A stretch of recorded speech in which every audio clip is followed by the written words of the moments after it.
pesantren. Pertama, walladzi ba'atsa fil ummiyina rasulan minhum yatlu 'alaihim ayatihi wa yuzakkihim wa yu'allimuhumul kitaba wal hikmah wa in kanu min qablu lafi dhalalin mubin. Pertama, pesantren yatlu alaihim ayati. Allah memerintahkan kepada Rasulullah pertama kali dakwah harus menyampaikan tilawatul Quran. Pesantren juga seperti itu, mengikuti Rasulullah.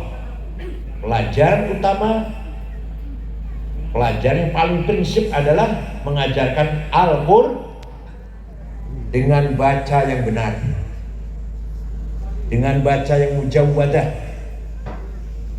Al-Quran diturunkan sebagai wahyu, petunjuk pada umat manusia, terutama umat Islam, agar membangun kehidupan yang harmonis, membangun kehidupan yang bermartabat, berperadaban, berkemajuan.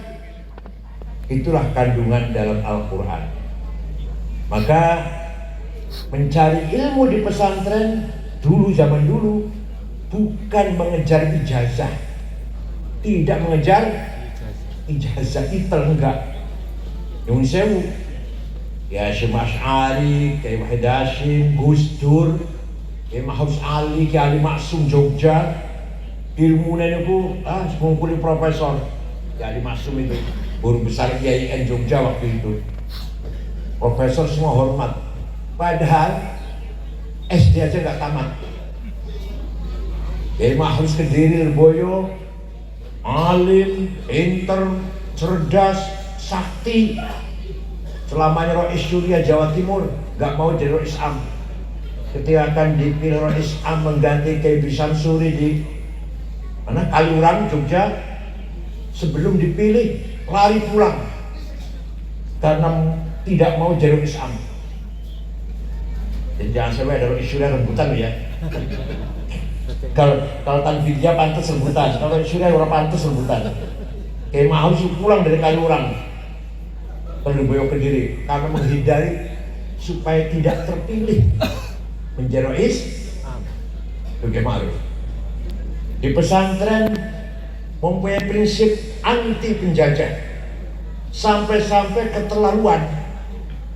Nganggo celana haram, pakai dasi haram, orang kopiah karena niru Belanda katanya. Kalau nggak pakai kopiah, pakai celana itu niru Belanda, haram. Ya keterlaluan itu, berlebihan. Yang betul haram betul ngomong pakaian. Tapi karena meniru Belanda, sampai kiai-kiai anti pakai celana, anti pakai dasi. Gimana? Selalu pakai kopiah. Jadi kasfur ras, menghilangkan wibawa, menghilangkan harga diri ketika ada orang tidak pakai kopiah. Itu pendapat kiai-kiai pesantren. Nah, saking bencinya terhadap Belanda. Pesantren diajarkan Al-Quran, tilawatil Quran dengan benar. Al-Quran dulu ketika ditulis zaman sahabat Utsman, waktu zaman Rasulullah belum ada Quran ditulis, karena dan perintah Rasulullah pun nggak ada. Rasulullah tidak perintah nulis Quran, tapi semua sahabat hafal, semua sahabat Nabi hafal Quran. Dan yang hafal kan butuh tulisan. Jadi yang hafal kulhu kan, hafal kulhu betul, kulhu hafal, butuh tulisan betul, nek maus, betul kan? Kulhu hafal kulhu, palak, nas, penting itu untuk tahlilan. Modal cari berkat. Al-Fatihah, Alif Lam Mim, ayat kursi penting, hafal kulhu.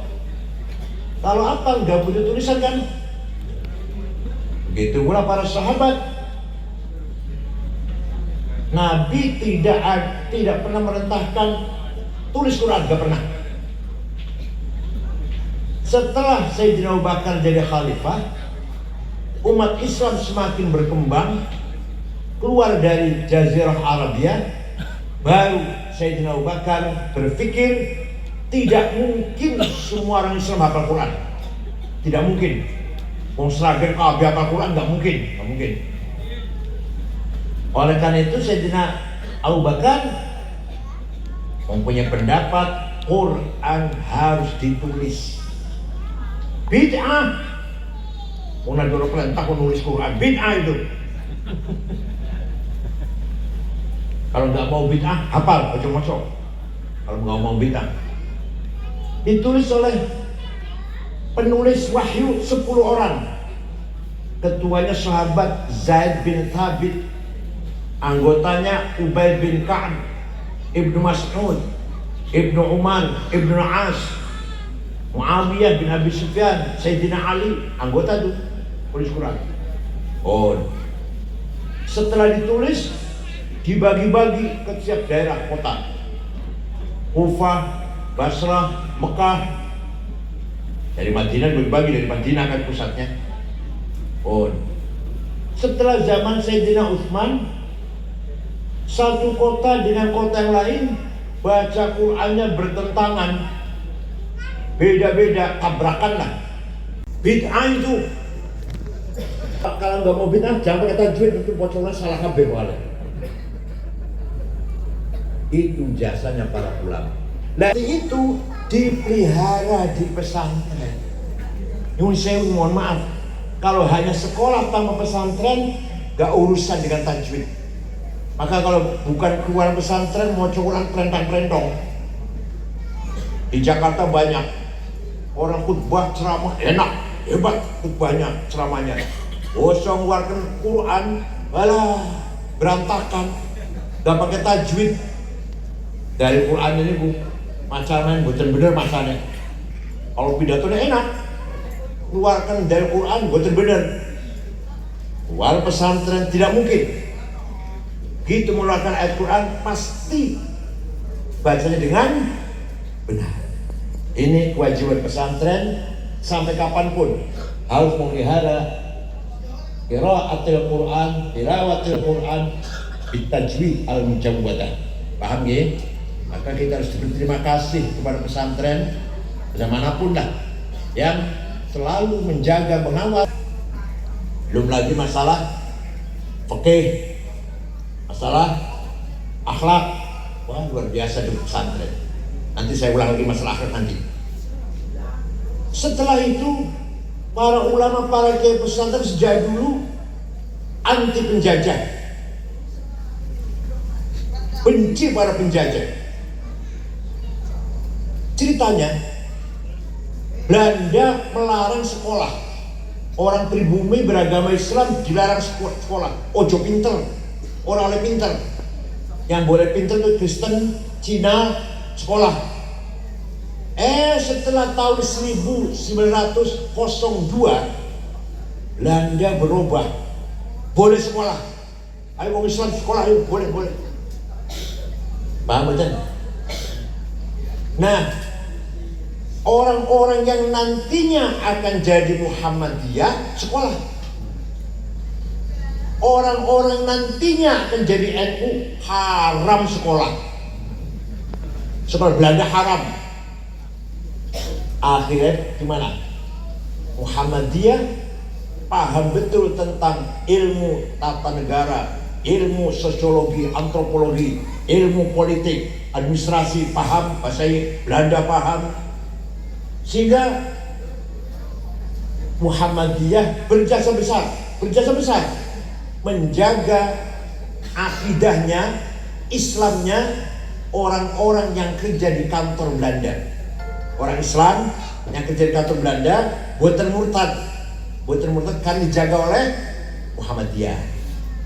Tapi Muhammadiyah tidak ada pendalaman ilmu Islam. Dan